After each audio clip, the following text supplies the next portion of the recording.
नमस्कार दोस्तों। आज जो हम अध्याय करने जा रहे हैं उसका नाम है प्रकाश, परावर्तन तथा अपवर्तन। आज हम इसका चौथा भाग करेंगे।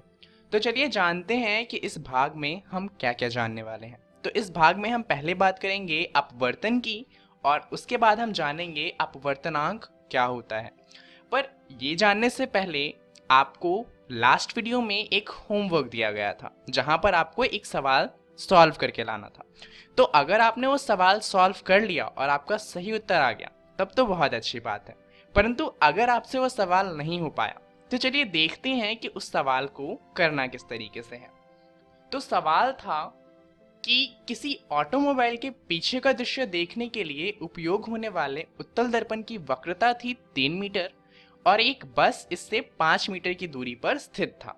तो हमें बताना था कि प्रतिबिंब की स्थिति क्या होगी, उसकी प्रकृति क्या होगी और उसका साइज क्या होगा। तो अब यहाँ पर हम देख सकते हैं कि हमें दो चीजें दी हुई हैं, एक तो वक्रता त्रिज्या और दूसरी दी हुई है बस की दूरी हमारे जो दर्पण है उससे। तो सबसे पहले तो हम ये देख लेते हैं कि हमें दिया क्या क्या है। वक्रता त्रिज्या 3 मीटर हो गई और बिंब की दूरी हो गई -5 मीटर। क्योंकि जो हमारा बस है वो हमारे दर्पण से बाईं तरफ पे होगा, मिरर के अंदर कोई सी भी चीज पॉजिटिव होती है, परंतु जो हमारा दर्पण है उसके बाहर कोई सी भी चीज कैसी होगी, नेगेटिव। तो इसलिए यू हमारा -5 मीटर होगा।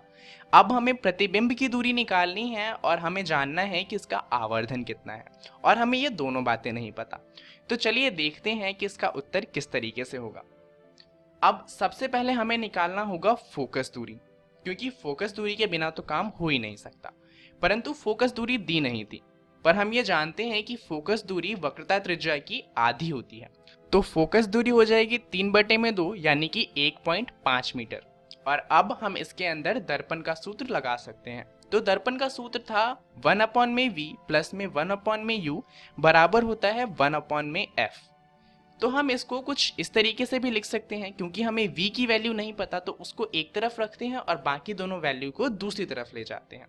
अब अगर हम यहाँ पर वैल्यूज डालेंगे तो f की वैल्यू थी 1.5 और u की वैल्यू थी -5 मीटर।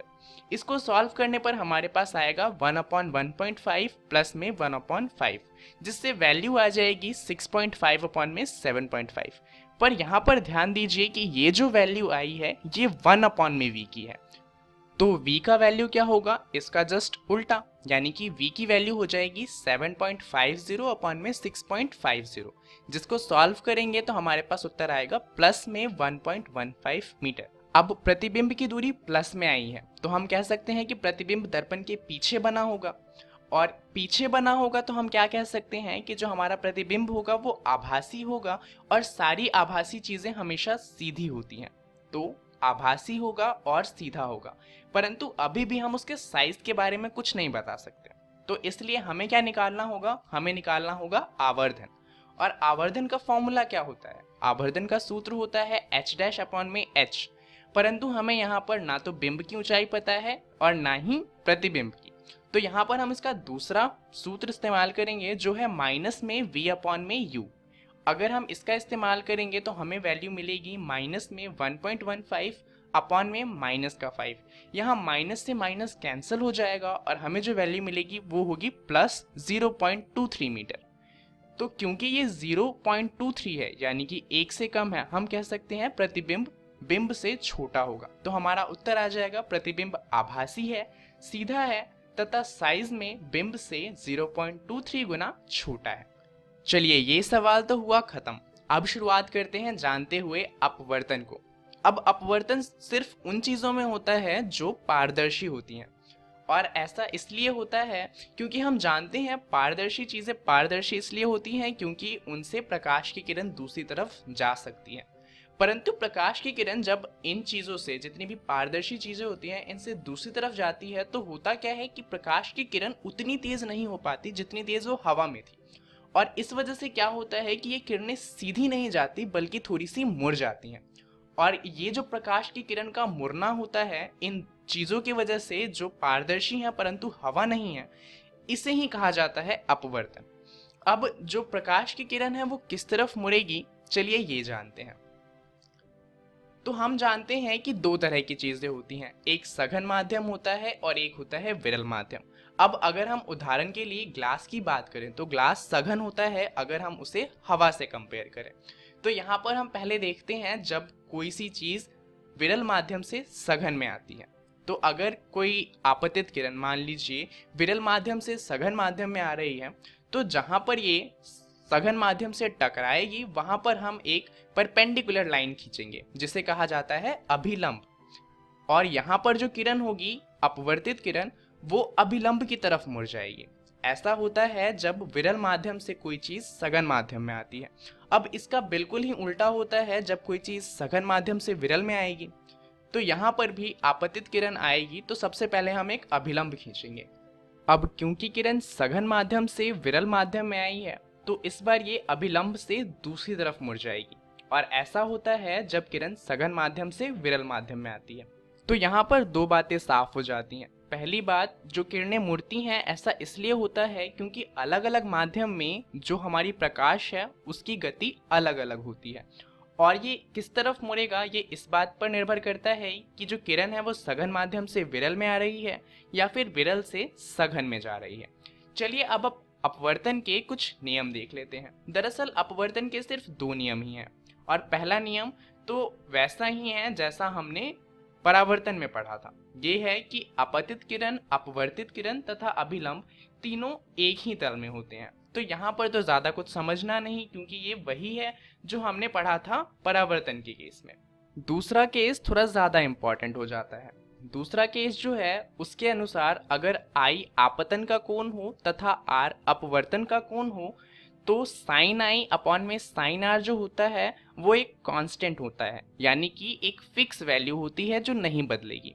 अब यहाँ पर ये तो पता ही नहीं कि आपतन कोण और अपवर्तन कोण क्या होता है, चलिए उसे जान लेते हैं। ये है हमारा आपतित किरण। तो आपतित किरण अभिलंब के साथ जो कोण बनाती है उसे कहा जाता है आपतन कोण। आप देख सकते हैं यहाँ पर I से उसे दिखाया गया है। और ये है हमारी अपवर्तित किरण, और अपवर्तित किरण और अभिलंब के बीच के कोण को कहा जाता है अपवर्तन का कोण। और साइन I अपॉन में साइन R अगर हम लिखेंगे तो इसकी जो वैल्यू आती है वो हमेशा फिक्स होती है, तो वो नहीं बदलेगी। अब ये जो नियम है इसके बारे में हमें एक साइंटिस्ट ने बताया था जिनका नाम था स्नेल, तो इसीलिए हम इसे कहते हैं स्नेल का नियम। चलिए अब जानते हैं कि अगर कोई कांच का स्लैब हो तो उससे अपवर्तन किस तरह से होगा। अब क्योंकि ये बहुत ज़्यादा इम्पॉर्टेंट है तो आप इसे ध्यान से देखिएगा और याद करने की कोशिश कीजिएगा। तो इसकी शुरुआत होगी हमारे आपतित किरण से। ये जहाँ पर कांच के स्लैब से टकराएगी वहाँ पर हम सबसे पहले अभिलंब खींचेंगे। अब क्योंकि विरल माध्यम से सघन माध्यम में किरण आ रही है तो ये अभिलंब की तरफ मुड़ेगी, इसे कहा जाएगा अपवर्तित किरण। अब यहाँ पर जब ये इसके अंदर आ जाएगी तो इसके अंदर तो ये सीधी ही जाएगी, परंतु कांच के स्लैब के एंड पर आने पर इसका फिर से अपवर्तन होगा। तो यहाँ पर हम फिर से एक अभिलंब खींचेंगे, और क्योंकि इस बार सघन से विरल माध्यम में आ रही है किरण इसलिए ये इस बार अभिलंब से दूसरी तरफ मुड़ जाएगी, और इसे कहा जाएगा निर्गत किरण। अब अगर आपतित किरण का अपवर्तन नहीं हुआ होता तो वो सीधी आती, तो ये जो दोनों किरण हैं, जो किरण हो सकती थी और जो किरण अभी निकली है, वो दोनों आपस में पैरेलल होती हैं, और इनके बीच में जो गैप होता है उसे कहा जाता है प्रसव विस्थापन। चलिए ये तो हुआ अपवर्तन एक कांच के स्लैब से। अब हम जानते हैं कि अपवर्तनांक क्या होता है। अपवर्तनांक को विभिन्न माध्यमों में प्रकाश के संचारण की अपेक्षित चाल से संबद्ध किया जा सकता है। अब इसका इस्तेमाल हम करते हैं ये जानने के लिए कि कौन सा माध्यम विरल है और कौन सा माध्यम सघन है। इसका जो फॉर्मूला होता है या फिर सूत्र कह सकते हैं वो होता है n/1 बराबर में माध्यम 1 में प्रकाश की चाल अपॉन में माध्यम 2 में प्रकाश की चाल। तो प्रकाश की चाल को हम v1 और v2 से भी दिखा सकते हैं। प्रकाश की सबसे ज्यादा चाल होती है निर्वात में, जो कि है 3 गुने में 10⁸ मीटर पर सेकेंड। हवा में भी लगभग इतनी ही चाल होती है, इसलिए हम निर्वात और हवा को एक ही मानकर चलते हैं। तो हम किसी भी चीज के सघन और विरल होने की बात इस बात पर निकालते हैं कि वो हवा के मुकाबले उस माध्यम में लाइट कितनी तेजी से चलती है। तो अगर एक माध्यम निर्वात या वायु है तब माध्यम 2 का अपवर्तनांक निर्वात के सापेक्ष माना जाता है। यह माध्यम का निरपेक्ष अपवर्तनांक कहलाता है और इसका फॉर्मूला होगा, अगर मान लीजिए वायु में प्रकाश की चाल c है और माध्यम में v है तो इसे हम कहेंगे nm, जो बराबर होगा वायु में प्रकाश की चाल अपॉन में माध्यम में प्रकाश की चाल, या फिर c अपॉन में v। तो चलिए अब कुछ महत्वपूर्ण द्रव्यात्मक माध्यमों के निरपेक्ष अपवर्तनांक देख लेते हैं। यहाँ पर आपको सभी याद नहीं करने, ये 3 बहुत ज़्यादा महत्वपूर्ण हैं, जैसे कि हवा में 1.0003, बर्फ में 1.31, जल में 1.33 और लास्ट में डायमंड का ज़्यादा इंपॉर्टेंट है क्योंकि डायमंड में निरपेक्ष अपवर्तनांक सबसे ज़्यादा होता है जो कि है 2.42। तो चलिए जानते हैं इस वीडियो में हमने क्या क्या सीख लिया। हमने सबसे पहले जाना कि अपवर्तन क्या होता है और उसके बाद हमने जाना कि अपवर्तनांक क्या होता है। अब इसके बारे में आपको पढ़ना है अपनी एनसीईआरटी की किताब का प्रकाश, परावर्तन तथा अपवर्तन वाला अध्याय। वहां पर आपको इसी नाम से ये टॉपिक मिल जाएंगे, यानी कि अपवर्तन और अपवर्तनांक आपको पढ़कर आने हैं। अगली वीडियो में हम बात करेंगे लेंस द्वारा प्रतिबिंब बनाने की। इस वीडियो में इतना ही, तब तक के लिए धन्यवाद।